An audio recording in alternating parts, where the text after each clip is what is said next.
네, 안녕하세요. 매일 아침 빠르게 만나는 미국 주식과 테슬라 소식가 트라운 TV입니다. 박수 한번 치고 시작할까요? 테슬라가 22%나 급등세를 보여주었습니다. 역시나 화끈한 주식이죠. 테슬라 22% 급등세는 테슬라 주가 역사상 하루 상승 기준으로는 역대 두 번째 상승률이라고 합니다. 드디어 올 것이 온 것 같은데 왜 이러한 급등세가 나왔는지 오늘 한번 같이 살펴보도록 하겠습니다. 자, 일단 미국장 현황부터 간략히 살펴보고 가도록 할게요. 나스닥이 무려 12%라는 급등세를 보여주었습니다. 실로 어마무시한 상승률이라고 볼 수 있겠죠. 자, 얼마나 그간 나스닥이 눌러져 왔는지를 확인해 볼 수 있는 대목이 되겠습니다. 여기 보시면 우리 시간으로 한 새벽 2, 3시 정도쯤부터 급등하는 것을 볼 수 있는데 역시나 뭔가 누군가 개입을 한 것 같죠? 자, 제가 어제 방송에서 일론 머스크가 반등 신호 주었다라고 말씀을 드렸습니다. 일론 머스크가 개입해서 이렇게 올랐을까요? 일론 머스크는 세계 최고의 부자이지만 트럼프 대통령만큼 강력한 권력을 가지고 있는 것은 아니죠. 자, 그럼에도 불구하고 일론 머스크가 반등 신호를 주었을 때 확실한 주가 반등이 있었습니다. 자, 어제 방송에서 제가 자세히 말씀을 드렸죠. 일론 머스크가 4월 8일 미국장이 폭락을 하자 돈 패닉 당황하지 말아라 라고 패닉하지 말라고 이렇게 X 포스팅을 올려주었습니다. 제가 이러면서 세 번째 폭등 전조이지 않겠느냐라고 말씀을 드렸는데 단 하루 만에 이렇게 폭등세가 나와버렸습니다. 테슬라는 무려 22%나 상승을 했습니다. 그도 그럴 것이 나스닥이 10% 넘게 상승을 보였으니까 테슬라는 당연히 베타값 2.5배를 가지고 있기 때문에 20% 이상은 당연히 올라야 되는 게 맞아요. 자, 테슬라는 하루 만에 22% 오르면서 이렇게 장대 양봉을 만들어냈고요. 오늘 거래량도 상당했습니다. 2억 1,300만 주나 거래가 됐어요. 최근에 거래량이 이렇게 하락을 시작했을 때보다 거래량보다 거의 매일 한 2배 이상 높았습니다. 자, 그런 걸 따지면 완벽한 이렇게 W자의 지금 반등세를 이제 만들었다라고도 볼 수 있겠어요. 200불대 초반에서 완벽한 지금 이렇게 세 차례의 바닥을 다졌기 때문에 200불대 이하로는 떨어지기 힘들지 않을까라고 이제 생각을 해볼 수 있을 것 같습니다. 제가 계속해서 200불대 초반 특히 이 가격대는 트럼프가 주고 있는 절호의 매수 찬스라고 말씀을 드렸는데요. 오늘 급등세가 나오자 많은 사람들이 일론 머스크에 대해서 땡큐라고 감사의 말을 전달을 하고 있습니다.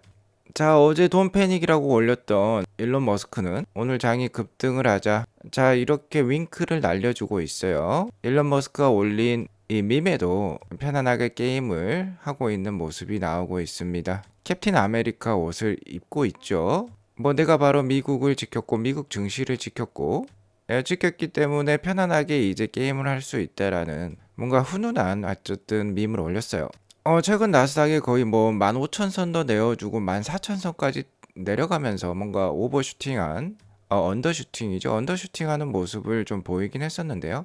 자, 이러면서 빅스 지수가 50 이상으로 올라갔다라고 제가 말씀을 드렸었습니다. 빅스 지수가 40 특히 50 이상이 되면요. 그 어떠한 미국 주식을 사더라도 1년 후에는 거의 상승 확률이 100%라고 말씀을 드렸습니다. 자, 그리고 오늘 나스닥이 무려 12%나 상승을 보이면서 17,000선을 넘어섰는데요. 이러면서 빅스 지수는 33까지 이제 내려왔어요. 요 정도까지 내려온 거죠. 참 이 적절한 타이밍에 일론 머스크가 돈 패닉을 알리면서 투자자들 특히 테슬라 투자자들에게 안도감을 준 것 같습니다. 어쨌든 하루아침에 부자가 될 수는 없는 거예요. 최소 트럼프 임기 4년은 제가 봐야 된다라고 말씀을 드려왔죠. 올해만 볼 것이 아닙니다. 트럼프 정부 일기 때 이 빨간색 선이죠. 빨간색 선의 이 변동성은 가장 심합니다. 자, 하지만 임기 말에 주가 상승률은 67%로서 가장 높았고요. 금주 트럼프가 이러한 발언도 했어요.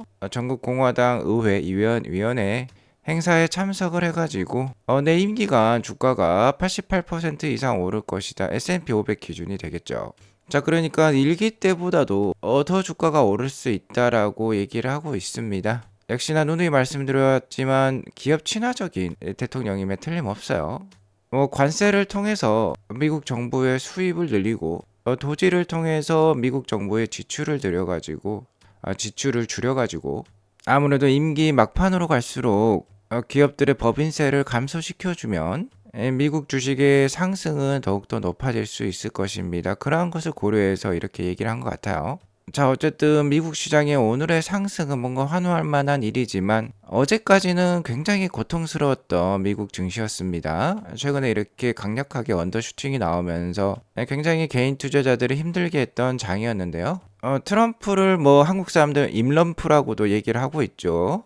트럼프 말 한마디 한마디에 워낙 지금 글로벌 자산 시장이 요동치고 있기 때문에 임럼프라는 별명도 생긴 것 같은데요.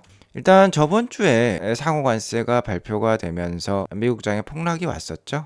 자, 한국은 25%, EU는 20%뭐 이런 식의 상호 관세를 부과하기로 발표를 했던 트럼프였는데요. 자, 오늘 한국 시간 새벽 3시 들어서 전격적인 발표가 나왔습니다. 당일 주가가 급반등을 보여주었으니까 뭔가 좋은 발표가 있었겠죠. 트럼프 대통령은 관세 정책의 피봇을 전격 발표를 했어요. 중국을 제외한 75개 국가에 대해서 미국 정부의 협조적이고 계속해서 함께 무역 장벽이라든지 비관세 장벽이라든지 이런 것들을 허물기 위해서 협상을 하려고 노력 중이다라고 얘기를 하면서 특히 이제 미국의 보복 관세를 취하지 않았기 때문에 이 75개국에 대해서는 90일 동안 상호 관세를 유예를 하기로 했습니다. 그러니까 앞서 말씀드렸던 이러한 고관세를 적용하지 않고요. 기본 관세인 10%만 앞으로 90일간 적용을 한다라는 뜻이에요. 그러면 앞으로 90일간 그러니까 3개월간 계속해서 여러 국가들과 이제 미국은 협의 과정을 거친다라고 보시면 되겠습니다. 하지만 중국만은 예외였어요. 즉시 125% 관세를 부과하겠다라고 발표한 트럼프 대통령입니다. 중국은 최근에 트럼프 정부 관세 정책에 보복 관세를 부과하기로 했고요. 자, 아직까지는 협상의 의지를 보이고 있지 않은 것으로 판단이 됩니다. 자, 기존에 트럼프 대통령이 중국에게 104% 관세를 물리기로 했는데 21%나 추가를 해서 125%까지 관세를 늘려버렸어요. 중국과는 강대강 대치가 계속될 것으로 여겨지고 있습니다. 자, 그럼에도 불구하고 어쨌든 뭐 나머지 훨씬 더 많은 국가들에 대해서 상호 관세가 유예가 되면서 투자자들은 생각을 했겠죠. 트럼프 대통령은 협상의 여지를 가지고 있고 주식시장이 붕괴되는 것을 바라지 않는다라고 투자자들은 이제 인식을 하게 되었습니다.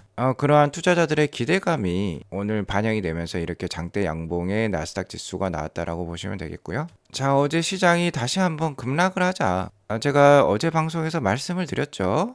본인이 잘 아는 회사, 잘 아는 주식에 투자를 하면요. 두렵지가 않습니다. 겁에 질려서 주식을 팔지 않게 될 것이에요. 피터 린치도 얘기를 하고 있지만 주식으로 돈을 버는 방법은 간단합니다. 지금같이 폭락장에 겁에 질려 주식을 팔지 않는 거예요. 오히려 폭락장에 자신이 좋아하고 믿는 주식을 박앤세일이라고 생각하고 더 늘려갈 수 있다라고 하면은 피터 린치처럼 매년 29%에 해당하는 굉장히 강력한 수익을 올릴 수 있을 것입니다. 어쨌든 일론 머스크가 어제 반등 신호를 주었었죠.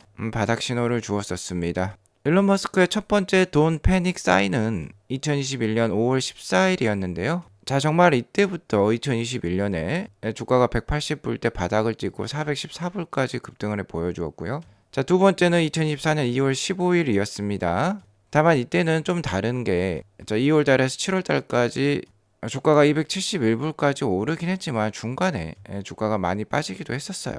물론 이번 트럼프의 관세 유예 정책을 살펴보면 트럼프가 아직까지 자산시장이라든지 미국 증시에 대해서 굉장히 크게 고려를 하고 있고 상대국들의 반응에 따라서 굉장히 유연하게 대처할 수 있다는 것을 알려주었습니다. 다만 아직까지 중국과의 관계가 어떻게 진행될지 확실하지 않고요. 관세 협상은 이제 시작일 수 있어요. 재무부 장관 스콧 베센트도 얘기를 하고 있지만 지금 70개국이 넘는 나라에서 연락이 오고 있다라고 합니다. 자, 그리고 중국과의 협상도 진행이 되겠죠. 중국 역시 소비시장 최대 시장인 미국을 무시할 수가 없습니다. 중국 내부적으로도 지금 경기가 상당히 안 좋은 상황인데 수출마저 제대로 되지 않는다라고 하면은 중국도 상당히 힘들어질 수 있어요. 스콧 베센트도 얘기를 하고 있지만 관세 협상으로 2분기까지 6월까지는 아주 바쁠 것 같습니다. 그도 그럴 것이 상호 관세를 90일 유예했으니까 90일 동안 그러니까 6월 달까지 협상을 하겠다라는 뜻이 되겠죠. 자, 이렇게 생각해 볼 수 있겠어요. 관세에 대한 증시에 주는 영향력은 6월까지 최소 2분기까지 지속될 수 있다라는 뜻이 되겠고요. 특히 중국과의 무역 마찰이 어느 정도 진행되느냐에 따라서 오늘 증시가 급등을 했지만 오락가락할 수 있다라는 점은 이해해 두실 필요가 있겠습니다. 그러니까 이 스콧 베센트의 의견과 피터 린치의 의견을 조합을 해보면 올해 6월까지는 그래도 기회가 지속될 수 있다라는 뜻이 되겠어요. 제가 매일 알려드리는 이 금리나 확률만 보더라도 6월까지는 어느 정도 기회가 될 수 있다라는 것을 알 수 있는데요. 자, 어제까지 미국 주가가 급락을 보이면서 5월 달에도 금리 인하가 될 수 있겠다라고 그 확률이 올라갔었죠. 5월 7일 다음 FOMC 회의가 있는데 어제는 이 금리 인하 확률이 52.4%로서 높았습니다. 자, 하지만 오늘 주가가 급등을 하자 5월 7일은 금리 인하 확률이 14.7%로 대폭 저하가 됐어요. 5월 달은 동결될 가능성이 높을 수도 있겠고요. 자, 어저께까지만 하더라도 금리 인하 횟수가 4번이었는데 지금 또 3번으로 감소를 했습니다. 어쨌든 다행인 점은 6월 달 금리 인하 확률은 지금 계속해서 높은 수준으로 유지가 되고 있어요. 그러니까 6월까지 어느 정도 관세와 관련된 리스크가 사그라들고 금리 인하라는 게 미국 증시 헤드라인을 장식하는 순간 좀 더 나은 미국 증시를 우리가 만나볼 수 있을 것 같습니다. 미국 증시의 반등세가 6월 이후부터 확실해진다라고 하면 이제 테슬라의 본격적인 행보가 시작되는 거예요. AI 행보가 시작되는 것입니다. 로보택시와 이 휴머노이드 로봇 옵티머스를 통해서 계속해서 시가총액으로 이 선두주자들을 앞서가는 모습이 나올 거예요. 저 앞으로 4년 동안 테슬라가 어느 위치까지 올라갈지 아트라운 TV 함께 해주시면 감사하겠습니다. 트럼프는 취임하자마자 했던 말이 미국은 대수술을 앞둔 병든 환자라고 얘기를 했어요. 자, 워낙 부채가 많기 때문이죠. 부채 위에 쌓은 제국은 튼튼할 수가 없습니다. 로마와 같은 제국도 그러한 부채 때문에 무너졌다라고 볼 수 있겠는데요. 트럼프는 이미 많은 것을 이루었고 죽기 전에 단 한 가지 이루어야 될 게 있다라고 하면 미국을 더욱더 위대하게 만들어서 자신의 이름 세 글자를 그냥 역사에 남기는 거라고 볼 수 있겠어요.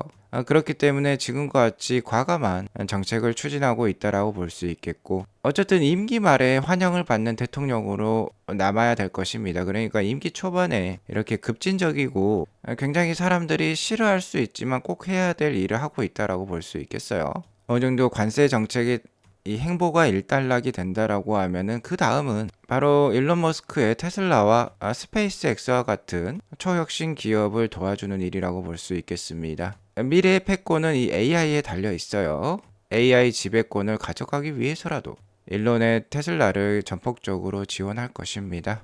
큰 그림을 보고 최소 앞으로 4년은 기다려볼 필요가 있겠어요.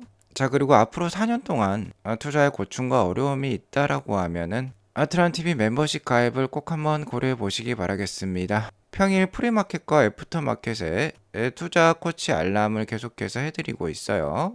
함께 하시면 훨씬 더 편안하고 슬기롭고 재미있는 투자 이어가실 수 있습니다.